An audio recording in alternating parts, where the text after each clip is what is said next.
नमस्कार, मी अनिताच किचन गार्डनमध्ये आपल्या सर्वांचं स्वागत करते। तर गणेश चतुर्थीच्या सर्वांना खूप खूप अनिताच किचन गार्डनतर्फे खूप खूप शुभेच्छा।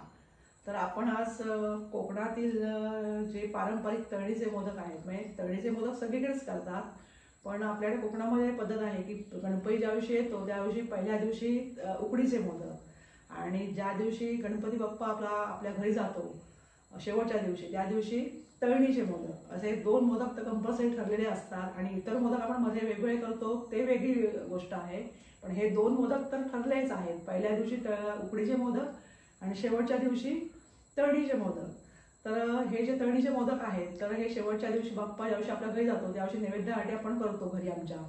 आणि त्या जाताना भेट म्हणून जशी आपण पाहुणे कोणाला येतात आपण त्यांना काही भेट देत असतो, तसंच बाप्पा आपल्या घरी जाताना त्याला हे मोदक तळणीचे बांधून सोबत देत असतात। तर असेच हे मोदक जे आमच्या आहेत कोकणातले, जे आम्ही भेट म्हणून देतो त्याला आम्ही बाप्पाचे भेटीचे मोदक असे म्हणतो।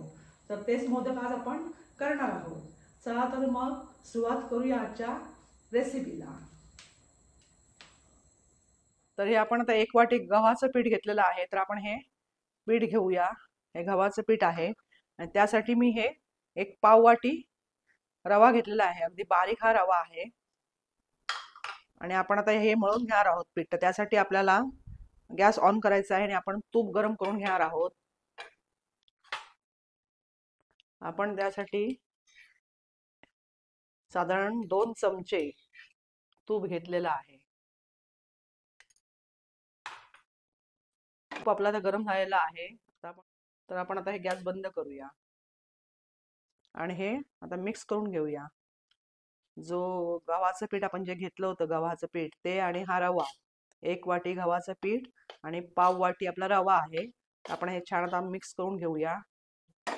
आता हे गरम गरम तूप आपण जे घेतलं होतं 2 चमचे ते आपण आता छान असं ओतून घेऊया पिठावर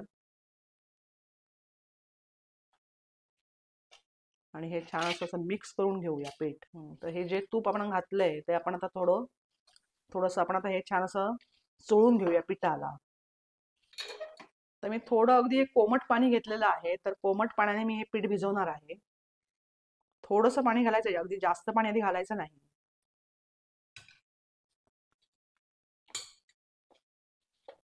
थोडं थोडं पाणी घालून आपण मळायचं आहे, जास्त पातळ आपल्याला करायचं नाहीये पीठ, थोडं घट्टच ठेवायचं आहे। जसं लागेल तसं थोडं थोडं पाणी घालायचं आहे, एकदम जास्त पाणी घालायचं नाही। पुन्हा मी थोडं पाणी घेतलेलं आहे आणि आता आपण मिक्स करून घेऊया। जास्त पातळ आपल्याला चपातीसारखं करायचं नाहीये, थोडं घट्टसर आपल्याला हे मळायचं आहे। मीठ टाकायचं मी विसरून गेले होते, थोडंसं अगदी चिमूट मीठ टाकूया।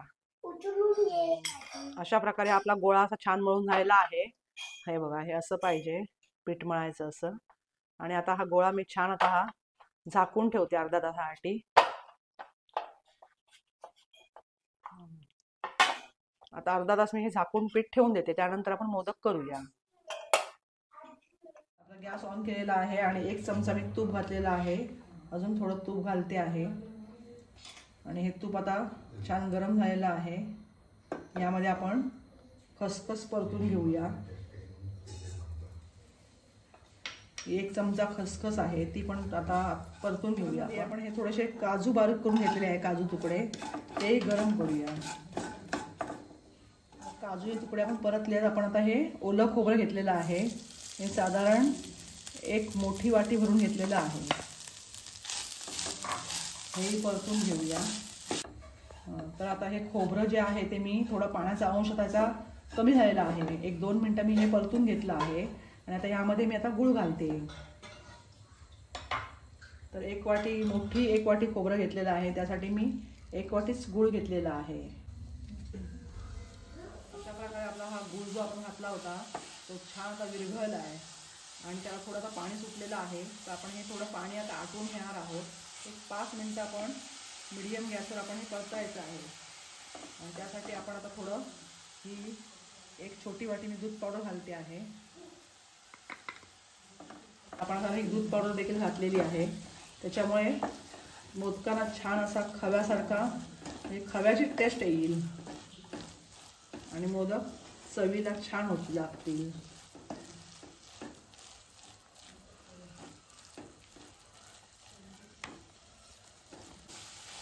अशा प्रकारे आपलं हे सारण तयार झालेलं आहे. जास्त कोरडंही करायचं नाही, जास्त ओलंही नाही. तर आपलं हे असं सारण तयार झालेलं आहे. तर आपण आता याला हे विलायची पूड आहे ही घालून घेऊया. त्यानंतर हे थोडंसं जायफळ आहे, जायफळ किसूया.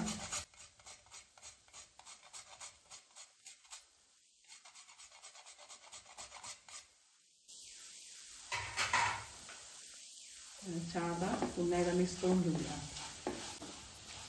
तर आपलं सारण हे अशा प्रकारे तयार झालेलं आहे. तर मी आता गॅस बंद करते आणि एक 5 मिनिटं आपण हे सारण गार होऊ देऊया. त्यानंतर आपण मोदक मळून ठेवलं होतं, त्यातलं मी थोडं पीठ काढून घेतलं आहे. ते थोडंसं असं आता मळून पुन्हा घेतलं आहे आणि त्याच्या आपण आता छोटे छोटे अशा गोळी करून घेऊया. जास्त मोठ्या नाही, छोट्या छोट्या गोळ्या घ्यायच्या आणि याची आपण आता पारी बनवणार आहोत. आपण ही लाटून घ्यायची. आपण अशा गोळ्या करून घेऊया.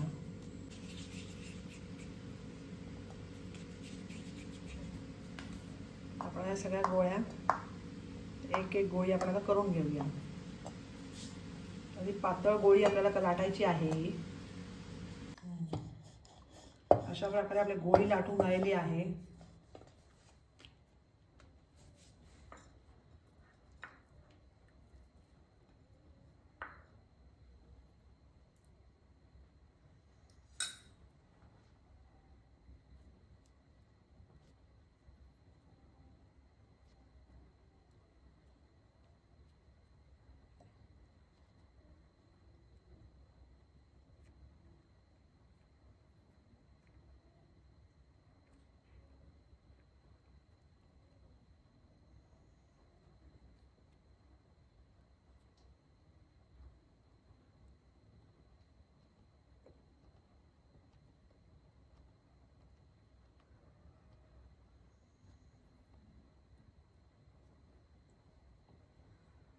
छान मोदक तयार झालेला आहे. दुसरी पोळी घेऊया.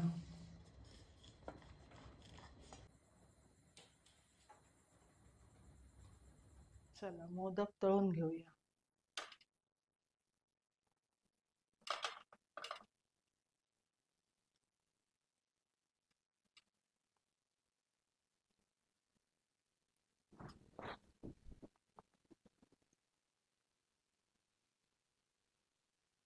थोडं थोडंसं झाऱ्याने तेल उडवायचं, म्हणजे वरची बाजू देखील छान भाजली जाते मोदकांची.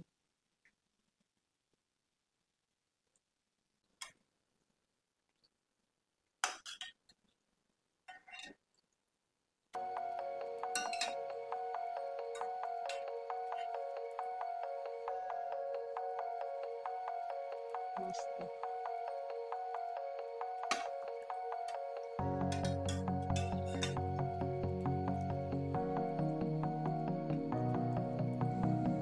असे आपले छान असे मोदक तळून झालेले आहेत.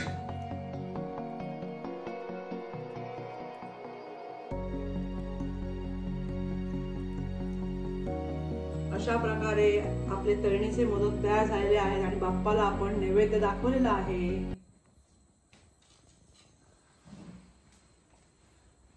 तर तुम्ही देखील या वर्षी बाप्पाला शेवटच्या दिवशी तळणीचे मोदक करून, ज्यावेळी बाप्पा आपल्या घरी जातो त्यावेळी नक्की असे तळणीचे मोदक भेट म्हणून द्या. आमच्याकडे कोकणामध्ये पारंपरिक पद्धत आहे की ज्या दिवशी पहिल्या दिवशी उकडीचे मोदक आणि शेवटच्या दिवशी तळणीचे मोदक, मध्ये तुम्ही कोणत्याही फ्लेवरचे करा, पण हे 2 मोदक तर कंपल्सरी ठरलेले असतात. तर हे जे तळणीचे मोदक आहेत ते नैवेद्याला दाखवतात शेवटच्या दिवशी आणि बाप्पा जेव्हा जायला निघतो त्यावेळी हे 5, 7, 11 जसे आपण द्यायचे तेवढे मोदक हे बाप्पाला आपण भेट म्हणून आम्ही देत असतो. तर त्याप्रमाणे तुम्ही देखील द्या बाप्पाला हे तळणीचे मोदक आता भेट म्हणून. आशा करते की तुम्हाला व्हिडिओ नक्की आवडला असेल. जर आवडला असेल तर व्हिडिओला नक्की लाईक करा. चॅनलवर नवीन असाल तर सबस्क्राईब करा. जास्तीत जास्त व्हिडिओ शेअर करा. आपण आपला अमूल्य वेळ देऊन आमचा हा व्हिडिओ पाहिला त्याबद्दल मी आपल्या सर्वांचे आभार मानते. धन्यवाद देते. नमस्कार.